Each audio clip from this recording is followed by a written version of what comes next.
Hello everyone. তো আগের দিন একটা কালী পুজোর ভিডিও করেছিলাম, সেখানে মা গেছিলো, বলেছিলাম পার্সেল করে নিয়ে এসেছে। তো আজকেও একটা কালী পুজোর ইনভাইট ছিল, সেখানে মা গেছিলো, তো আজকেও একটা পার্সেল এনেছে। তো দেখা যাক, সেইটাও কালী পুজোর প্রসাদ।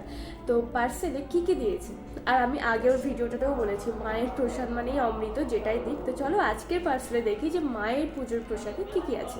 পার্সেলটা নিয়ে বসে পড়েছি, দেখি কী আছে। গন্ধ বার হচ্ছে খুব।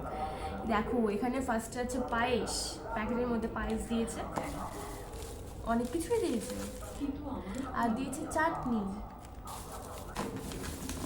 আর ওয়াও পোলাও দিয়েছে,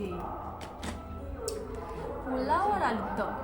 তো এটা হচ্ছে মায়ের পুজোর প্রসাদ। মঙ্গলবার মা গেছিলো, সেখান থেকে নিয়ে এসেছে। চলো এটা প্লেটে সাজিয়ে নিয়ে আসি। এদিকে সাজিয়ে নিয়ে এসেছে, দেখো ওদিকে আলুর দম, এদিকে পোলাও, পায়েস আর চাটনি। এটা হচ্ছে আমার রাত্রের ডিনার। চলো খাওয়া শুরু করা যাক। খাওয়া শুরু করি, মাকে প্রণাম করে খাই। ভালো হয়েছে, পোলাওটা ভীষণ ভালো হয়েছে। আর তোমরা কারা কারা আমার মতো এরকম পুজোর প্রসাদ খেতে ভালোবাসো? আমার তো প্রসাদ মানে পেতে বা খেতে ভীষণ ভালো লাগে। যারা যারা প্রসাদ খেতে ভালোবাসে অবশ্যই কমেন্ট করো। চলো আমি খেতে থাকি, বাই।